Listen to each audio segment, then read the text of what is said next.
Okay, so I was looking through the news earlier today and I came across this article. It says Pokemon Sword and Shield will have 18 gyms spread across major and minor leagues. So the gyms are those soccer stadium looking things in the Galar region. It's their main source of entertainment is, going to the stadium, watching people do the gym battles or whatever it is they call the gym challenge, whatever it is they call them. If there's going to be 18, then I feel like maybe you don't get a badge for each one. Maybe you only get a badge for the major ones. So it's kind of like a cross between the island challenges that we had in Sun and Moon, and the traditional 18 or the traditional gym badges, gym battles. So the article says most of us are likely familiar with Pokemon series. 8 gym badges, standard of 8 gyms, and defeat them until Sun and Moon basically changed it up. It says in the new games, 18 gyms will be featured. They'll be split across major and minor leagues. Different gyms will appear in each, and some will differ depending on which region you get. For example, Bia, who I can look him up in a second, but he's the dude, the grass type gym leader in the game, and then so he's just in Sword, and then the Alistair, that dude that has the weird mask on. I think he's a ghost type. Yeah, ghost type gym leader.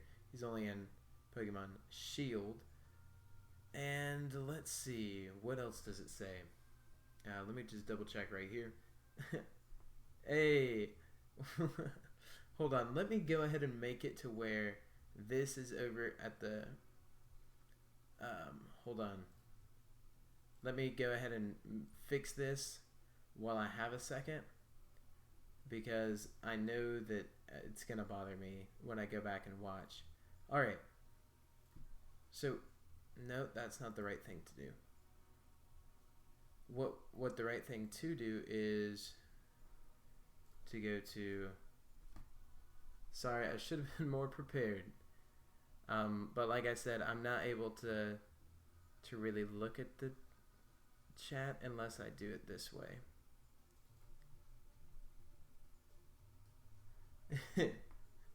What are we doing? So we're going over the news for Pokemon Sword and Shield. Apparently, there's going to be 18. There's going to be 18 gym battles, gyms that you battle. Some of them are going to be okay, much better. But yeah, Minecraft. No Minecraft, dude. Okay, this has already gotten to a point where hold on. Let me scoot this over. Like I said, should have prepared better, but it is what it is. So there's going to be 18 gyms in the. There's going to be 18 gyms in the Sword and Shield games. Maybe like 12 in each, because it said some crossover. So anyway, there's going to be a good bit. But I figured, since I've got you guys here, I might as well look into more of the information for Pokemon Sword and Shield, because there's a lot that I feel like a lot of people just haven't really looked at, because Pokemon themselves, they don't advertise a whole lot about the details of the games. So we're gonna go into Game Informer real quick, and we're gonna look at some of the. I had it up. Oh, here it is. No, but yeah, we're gonna look at some of these details of Pokemon Sword and Shield. So, a dark. Oh yeah. So I didn't really mention it, but yeah, they're basically saying maybe there's going to be one gym for each type. It's possible, because there's, 18 gyms, 18 types. So I think that's too big of a coincidence to not be the case. Also, I didn't really mention. They said there's not going to be any HMs. They said around 1,000 people have worked on the new games. I wonder if that's a stretch of the imagination, or if they're like talking about the marketing and stuff for the games. Maybe they would get up to 1,000. But I want to look at that. Heck, let's go ahead and look at this. Okay, so it says around 1,000 people worked on the new Pokemon games for Switch.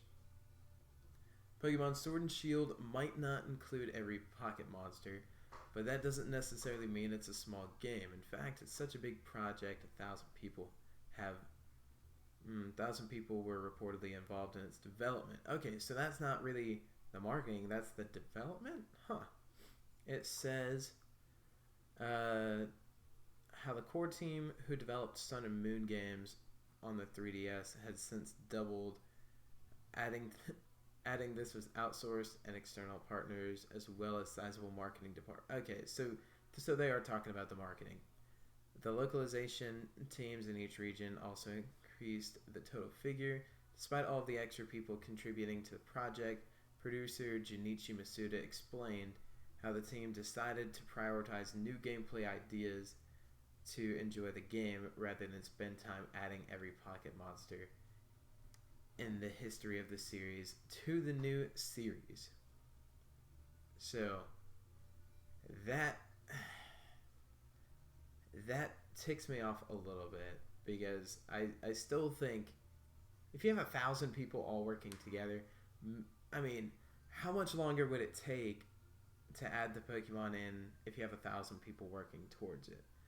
Granted, it may cost a little bit more, but these are $60 games. They're not $35 games anymore.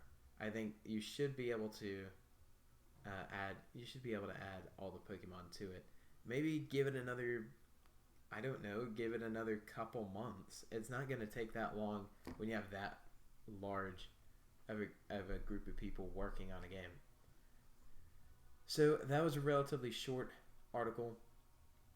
Let's go ahead and go into any cut Pokemon will return in the future game.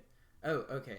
So yeah, they were saying that just because a Pokemon is not in the next Sword and Shield games doesn't mean that they're not going to be coming back in later games. So pretty much, Arsino remakes may still be what they were always meant to be. Let's go ahead and look into. But what's up? Let's see. We've got Chained Kato, Caesar Salad, and Fitz. Welcome, my dudes, and Carte. Sorry, I didn't acknowledge you guys a second ago, but I should have. That's my bad. Alright, so autosave is not really that big of a deal. Cover revealed, Sword and Shield. I think that there was more. I think there was something more interesting. Experience share is baked into Pokemon Sword and Shield. Let's see. Let's look at this. So we've got, during our trip to Game Freak for this month's cover story, we learned a ton of tidbits about Pokemon Sword and Shield and what went into making it. One of the smaller yet interesting pieces of info we learned involves the experience share, an item that splits the experience earned in battle to all Pokemon in the player's party.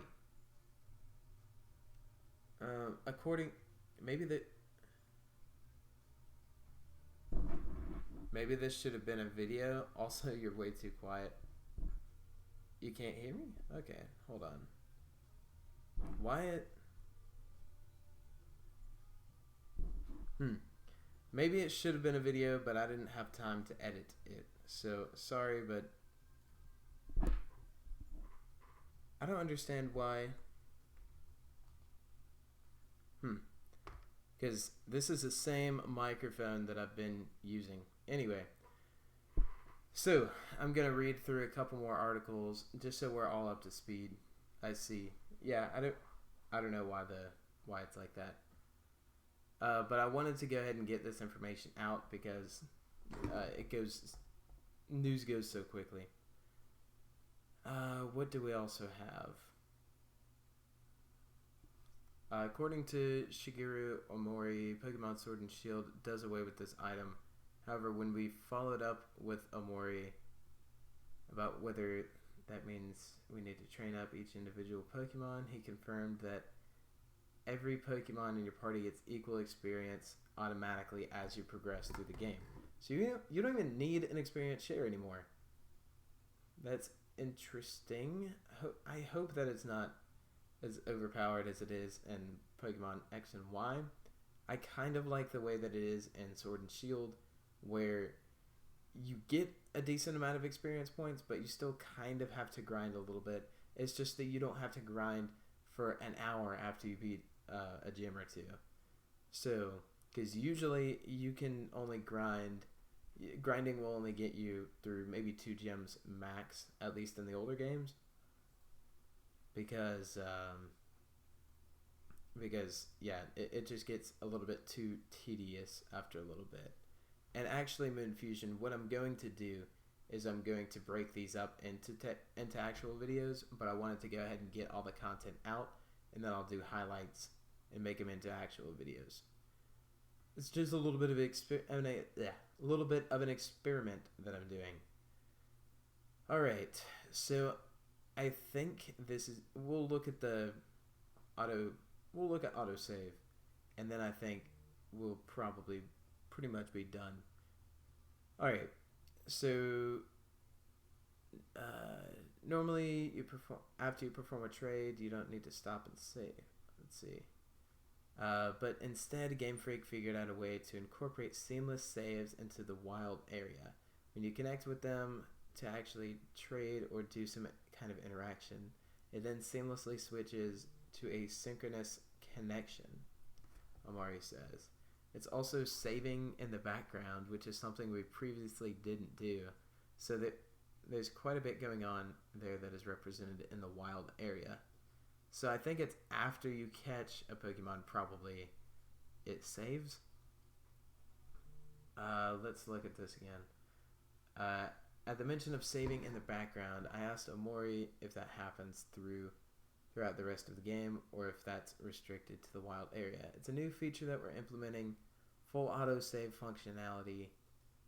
It's an important thing to write your report. It's an important thing to write your report to record your save, and that's always been a staple. Remember, save your game. Alright, for those who don't want Pokemon Sword and Shield to autosave, fear not, you can turn the feature off. Okay, that's probably what I'm going to do, because I'm a little bit too... I'm too old school. I've been playing these games for a very long time, at least 10 or 12 years, something along those lines, and there's no way that I'm gonna let it autosave. That's a little bit, yeah. I'm glad that they're not shoving it down our throats or anything, but it's not really my favorite feature. It's good for people that forget, but I have been playing for so long, I hardly ever forget to save. If anything, I save way too much. Alright, so I think those are the main tidbits that I wanted to get to. I don't think that this is anything. That's just art.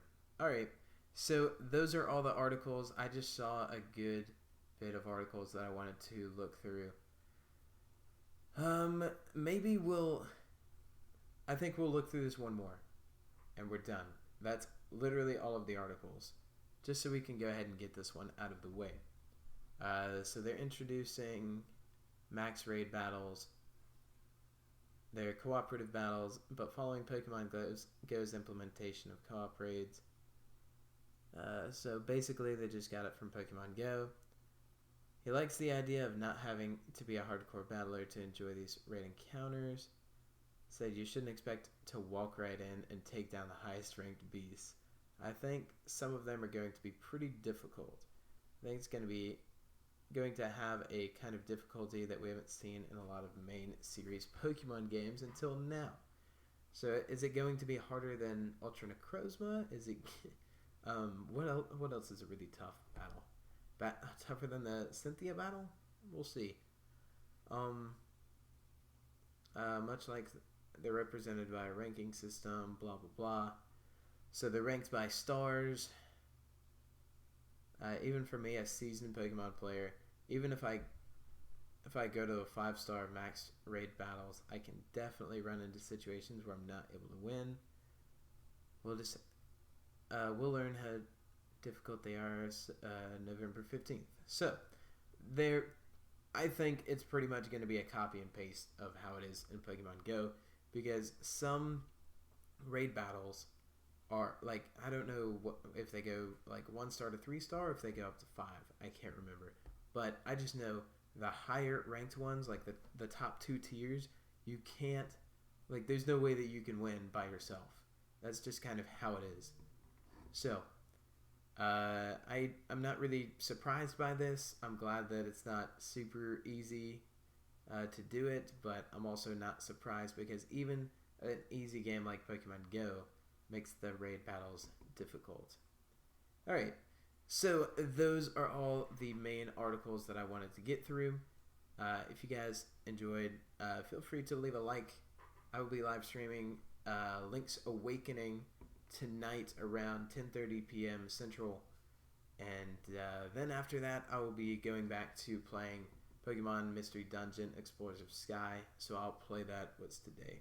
Today's Wednesday, so I'll play it Thursday and Friday, and then go into Pokemon Y. So I do every game that I play, I do 2 days, and then I just rotate them through. Thank you guys for watching, and I'll see you guys tonight.